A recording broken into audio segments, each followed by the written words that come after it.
পুনরায় তুমি গল্পটা খুবই ক্লাসিক একটা প্রেমের গল্প। ক্লাসিক প্রেমের গল্প তো এমনি মানুষ পছন্দ করবে। ওসি মাহফুজ প্রচুর সিগারেট খায়, জান বের হয়ে যাচ্ছে কিন্তু আমরা কেউ ক্যারেক্টার ছাড়ি না। আমি একটা ইউনিভার্সিটি স্টুডেন্ট যার জীবনে একটা ট্র্যাজেডি ঘটে এবং ওই ট্র্যাজেডিতে আমার গল্পে বাকিটুকু চরিত্র অ্যাক্ট করে।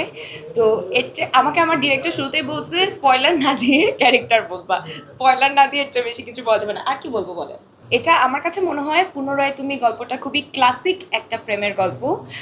কারণ যেভাবে আমরা দুইটা চরিত্র গল্পটাকে টেনেছি, দুইটা চরিত্র না আসলে এখানে যতগুলো চরিত্রই ছিল অ্যান্ড পুরোটা গল্প যেভাবে গিয়েছে খুবই ক্লাসিক একটা প্রেমের গল্প। তো এই জন্য এটা নামও পুনরায় তুমি, কারণ বারবার এই দুইটা চরিত্র বিভিন্নভাবে এই দুইটা চরিত্রকেই চুজ করে। আমি সবসময় আমার সব ইন্টারভিউতে বলি যে আমার কাছে নতুন পুরাতন এগুলো কিছুই ম্যাটার করে না, আমার কাছে শুধুই ম্যাটার করে হচ্ছে গল্প।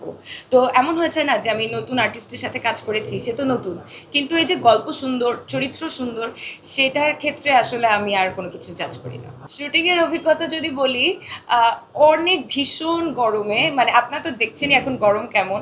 সো এইরকম গরমে আমরা কিভাবে শ্যুট করেছি, বেশিরভাগ সিন আমাদের বাইরে অ্যান্ড কিছু সিনের জন্য আমাদেরকে আমাকে রাস্তায় শুতেও হয়েছে অ্যান্ড অনেক কষ্ট হয়েছে। এই গরমে আসলে শ্যুট করা ইজ ভেরি ডিফিকাল্ট। মানুষ যখন স্ক্রিনে দেখে মানুষ মনে করে যে সুন্দর একটা নাটক দেখলাম, ভালো হয়েছে, ভালো হয় নাই, অনেক কিছু। কিন্তু এই যে আমরা যখন শ্যুট করি তখন আসলে বোঝা যায় যে কত কষ্ট হয়। তো কষ্ট হয়েছে, কিন্তু দিন শেষে প্রজেক্টটা এত সুন্দর হয়েছে যে প্রজেক্টটা যখন দেখেছি তখন এই কষ্টগুলো আর গায়ে লাগে না। খুবই ভালো অনুভূতি কাজ করে। আর সবচেয়ে বড় কথা হচ্ছে নীল চক্র তো আমার খুবই, মানে আমি নীল চক্রে রাইসা ক্যারেক্টার করেছি, যেটা আমার খুবই প্রিয় একটা ক্যারেক্টার।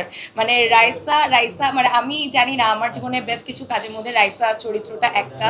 তো রাইসা চরিত্র মানুষ খুব পছন্দ করছে, আপনারা যখন অডিয়েন্স রিয়াকশন নিয়েছেন দেখেছেন মানুষ রাইসা চরিত্রটা অনেক পছন্দ করেছে। তার উপর এই চরিত্রটা আমি বিশ্বাস করি মানুষ অনেক পছন্দ করবে। আর ক্লাসিক প্রেমের গল্প তো এমনি মানুষ পছন্দ করবে।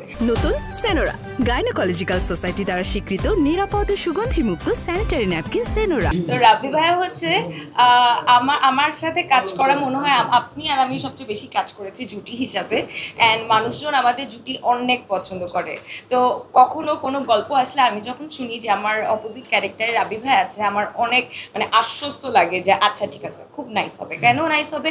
কারণ মানে এনি টাইম হয় না, অনেক কিছু দরকার হয় যে এটাতে কি করতে পারি, ওইটাতে কি করতে পারি, রাব্বি ভাইয়া সুন্দর ইনপুট দিতে পারে, বা আমি রাব্বি ভাইকে হেল্প করতে পারি, রাব্বি ভাই আমাকে হেল্প করতে পারে। আর সবচেয়ে বড় কথা হচ্ছে হেল্পের বাইরেও একটা ক্যারেক্টার যখন আমি আর রাব্বি ভাই একসাথে করি, আমাদের না কিভাবে যেন কেমিস্ট্রিটা এত সুন্দর বিল্ড আপ হয় যে মানে এটা খুবই ডিফিকাল্ট আসলে সবার সাথে করে ওঠা। তো রাব্বি ভাইয়ের সাথে এটা আমার একটা plus point. So good quality তো এটা সবাই মানবে যে উনি খুব সুন্দর করে কথা বলে, ওনার কণ্ঠস্বর সুন্দর। মানে যখন আমাদের কিছু করার থাকে না এই সময় ওনার সাথে কথা বললে অনেক কিছু জানা যায়। আর হচ্ছে গান গাইতে পারে সুন্দর, খুব সুন্দর গিটার বাজাতে পারে।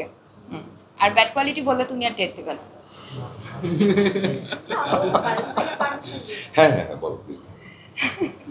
ব্যাড কোয়ালিটি হচ্ছে ওসি মাহফুজ প্রচুর সিগারেট খায়। আর হচ্ছে আর কি ব্যাড কোয়ালিটি আছে? আর কোনো ব্যাড কোয়ালিটি অ্যাটলিস্ট আমার সামনে পড়ে নাই। শুটিং আসলে এত কষ্টকর, ওখানে মজার ঘটনা খুবই কম ঘটে, কষ্টকর ঘটনা বেশি ঘটে। তো ওনার সাথে আমি যতগুলো প্রজেক্ট করেছি, সামনেও আমাদের বেশ কিছু প্রজেক্ট আসবে, খুব ভালো কিছু প্রজেক্ট আসবে। তো প্রত্যেকটারই আসলে যদি এক্সপিরিয়েন্স বলি, সবগুলোতে আমাদের দুজনেরই এত কষ্ট হয়েছে শ্যুট করতে। তো এটাই আসলে মজার এক্সপিরিয়েন্স যে জান বের হয়ে যাচ্ছে কিন্তু আমরা কেউ ক্যারেক্টার ছাড়ি না, কারণ ওনার ক্যারেক্টারে ওনাকে বেস্ট করতে হবে, আমার ক্যারেক্টারে আমাকে বেস্ট করতে হবে। এবং সেইটা শুধুমাত্রই আমার মনে হয় রাব্বি ভাইয়ের সাথে যখন আমি অ্যাক্টিং করি, আমার কাছে ওই ক্যারেক্টারটা প্লে করতে আরো ইজি হয়, আরো বেটার ফিল করি আমি। হ্যাঁ, এটা ডিরেক্টরকে জিজ্ঞেস করা উচিত না? এই প্রশ্নের তো ডিরেক্টর দিতে হবে না, উনি তো শুরু থেকে আপনার প্রশংসা করতেছে, সো উনি আমার কথা বলবে। বেসিক্যালি পুনরায় তুমি খুবই সুন্দর একটা ক্লাসিক প্রেমের গল্প এবং এই জেনারেশনের একটা গল্প। আমার মনে হয় আপনারা যখন দেখবেন আপনাদের অনেক ভালো লাগবে এবং আপনারা অবশ্যই দেখে আমাকে জানাবেন, রাব্বি ভাইকে জানাবেন, বা আমাদের পুরো টিমকে জানাবেন যে আপনাদের কেমন লেগেছে।